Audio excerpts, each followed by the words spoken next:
नमस्कार, मैं तूफान और अभी हम आए हुए हैं मेनकाडीत। यहाँ पर कुछ ग्रामीण बैठे हुए हैं, उन लोगों से बात करते हैं कि आखिर हेमंत सोरेन जो अभी ज़मीन घोटाले मामले में जो ईडी के कस्टडी में है, तो इस पर ग्रामीण क्या सोचते हैं, उसके विचार क्या है। तो हेमंत सोरेन के न्याय विचार करना चाहिए। वो निर्दोष छे और दोषी ओकरा बनाए ईडी बनाए ओकरा तकलीफ दे रहा है यार।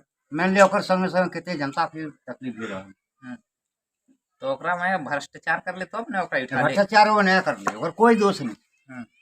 ओकर यदि दोष है तो कुछ प्रूफ देतले नहीं। ओकर प्रूफ कोई एखन प्रूफ नहीं दिए पा रहे ना। ईडी तो यार 5 दिन के बढ़ा ले, काय बढ़ा के सबूत नहीं पाओ। सबूत नहीं पाओ ओकर करने में बढ़े रहा। तो तोर की हो हमार कहे कि ओकरा निर्दोषी लोग के काहे ओकरा सजा देवे बेकार।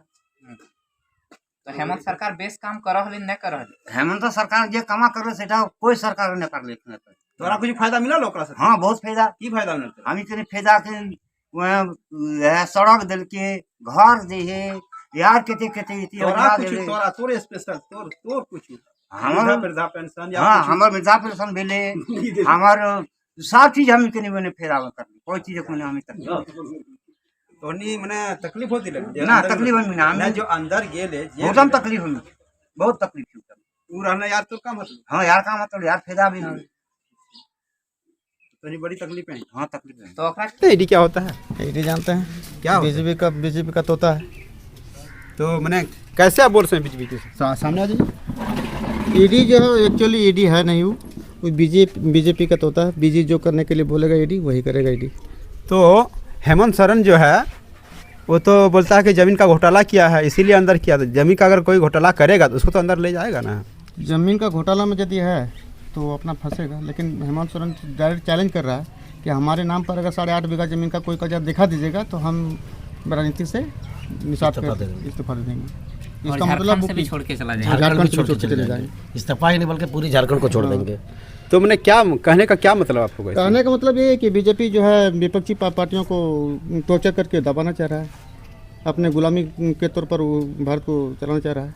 तो बीजेपी पार्टी तो कहते हैं कि वो तो एजेंसी काम कर रहा है, हम थोड़े कर रहे हैं, हम अंदर थोड़े कर रहे हैं। एजेंसी वो कुछ नहीं, वो एजेंसी वो तोता है। बीजेपी अमित शाह और नरेंद्र मोदी का तोता है। हम यही कहना चाहेंगे कि ईडी वाला अगर इतना अच्छा ही है तो बीजेपी वाले पर कार्रवाई क्यों नहीं होती है? आज बीजेपी वाले घोटाला नहीं कर रहे हैं। बीजेपी वाले घोटाला नहीं करते होंगे, क्यों नहीं करते होंगे?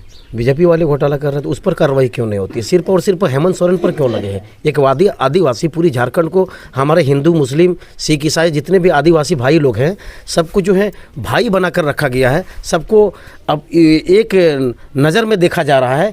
एकमात्र हमारे मुख्यमंत्री हेमंत सोरेन ही ऐसा है जो पूरी झारखंड में सिर्फ और सिर्फ गरीब और अमीरों को सिर्फ और सिर्फ एक नज़र में देखा जा रहा है। वो किसी को ऊंच और नीच से नहीं देखा जा रहा है, लेकिन उस पर जो है किसी की नज़र लग गई है। हाँ, किसी का जो है पर नज़र आ गई है। अगर हेमंत सोरेन, हम कहते हैं हेमंत सोरेन अगर गलत है तो उस पर वो चैलेंज कर रहा है कि हम पर कोई भी ऐसा कागजात दिखा दीजिए, कोई भी आरोप दिखा दीजिए, हम सत्ता को नहीं पूरी झारखंड को छोड़कर चल जाएंगे। ये बहुत बड़ी बात है जो पूरी झारखंड को छोड़कर चले जाना चाहते हैं। इससे पता चलता है कि कहीं ना कहीं हमारे मुख्यमंत्री हेमंत सोरेन जी सच हैं और सच ही रहेंगे, क्योंकि हमेशा सच का ही जीत होता है और हम लोग उसका साथ हैं। तो साथ रहेंगे क्योंकि सच्चाई का साथ हैं। आए दिन भी हम लोग उसका साथ रहेंगे। तो कोई ऐसा बीजेपी पार्टी का आप नेता जिसको आप चाहते हैं कि जांच हो आपके हिसाब से? आप तो बोल रहे हैं कि हाँ, हम चाहते हैं कि सबसे पहले अमित शाह के ऊपर जांच। हम चाहते हैं कि सबसे पहले अमित शाह जो हैं, बाबूलाल मरांडी जी हैं, उस पर जांच किया जाए, क्योंकि कहीं ना कहीं हमको लगता है कि वो लोग की साजिश है, वो लोग का चाल है जो कि हेमंत सोरेन को फंसाया जा रहा है। ऐसा कोई नेता है जिस पे जांच चल रही थी ईडी की बाद में बंद हो गया, जैसे आप लोग लगा रहे हैं विरोध? असम के मुख्यमंत्री जैसे थे उसका भी नाम आ रहा है।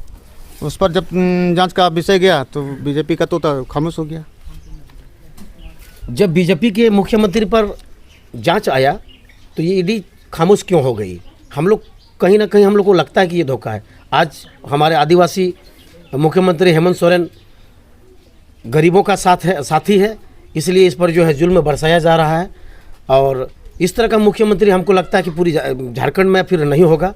हम चाहते हैं कि उस पर उसको इंसाफ मिले और जो सच है वो निकले और हमारे झारखंड का मुख्यमंत्री के पद में हमारा हेमंत सोरेन ही रहे, क्योंकि हेमंत सोरेन पूरी झारखंड में शांति बनाए रखता है, सबको भाईचारे के साथ मिलजुल कर चलता है। अभी अच्छा मुख्यमंत्री में चंपई सोरेन है, वो आप लोग को कैसे लगता है? वो भी बहुत अच्छे लगते हैं। वो भी अभी नया नया जब बैठा है तो उनके बोली विवेक व्यवहार से तो लग रहा है कि ठीक है। और हेमंत सोरेन का दूसरा रूप लेकर बैठा हुआ है। हम उस मुख्यमंत्री का आभारी हैं और क्या कहते हैं शुक्रगुजार हैं, जो अभी हमारे मुख्यमंत्री के रूप में चंपई सोरेन है। वो बहुत अच्छा से हमारे झारखंड को देख रेख में लगे हुए हैं। तो आप डायरेक्ट इल्ज़ाम लगा रहे हैं बीजेपी पर कि मतलब उसके तरफ जो आता है उस पर जांच हट जाती है? बिल्कुल हट जाती है। और उस पर नहीं रहता जांच होता है, ये आप कर रहे हैं? कोई एक दो मिसाल जानते होंगे, अगर बताइए नाम एक दो। जैसे आज से 5 साल पहले लोकसभा चुनाव हुआ, 5 साल के दरमियान में उसका विपक्षी पार्टी कोई आपका ईडी पर छापा नहीं मारा। जैसे लोकसभा का चुनाव सामने आया और विपक्षी पार्टी पर ईडी का गाज गिरने लगा। इससे साफ जाहिर होता है कि बीजेपी दबंगी दिखा के भारत में आज़ादी करना चाह रहा है। और आने वाला चुनाव में हम सबों का ये उम्मीद और भरोसा है कि बीजेपी वालों को हम लोग को एक भी एमपी का सिलेक्शन होने नहीं देंगे। 14 का जो सीट है हम लोग का झारखंड में 14 का 14 जेएमएम में आएगा। आपका क्या नाम हुआ? मोहम्मद खलील अहमद, सिटुला पंचायत को मुखिया। आपका क्या नाम हुआ? मेरा नाम मोहम्मद हेमालुद्दीन अंसारी, मैं ग्राम मनकाटी से सामाजिक कार्यकर्ता। ये जो एक हेमंत का जो जेल ले गेलो ईडी बनी, तो की सोचा मना सही लिख लो कि गलत लिख लो? गलत लिख लो। तो हेमंत सरकार तो नहीं खातिर कुछ काम करो लो? हाँ करे मैंने तोर कोनो डायरेक्ट फायदा मिलो तो? हाँ ढेरी फायदा। मैंने जैसे एक दो नाम गिना, हाँ फायदा मैंने की पेंशन मिल लो, घर मिल लो, पेंशन मिल लो हमार पेंशन। अच्छा, घर मिलते फिर नहीं मिल रहा था। तो हेमंत के जो अंदर ले लो तो मैंने दुख में ही कि खुशी में ही? दुखे में दुखे में। तभी से तो दुर्मनाल बैठल नहीं तभी दुर्मनाल बैठा। अच्छा हेमंत सोरेन के एखन ईडी मन ही जेल ले गेले माने ओकरा पुलिसों तो हटा तो ना की सोचा है? बेसी आदमी हले ने जमीन घोटाला करल पारे में? बेसी आदमी हले तो ओकरा जेल लगना चाहिए ना लगना चाहिए? नहीं लगना चाहिए।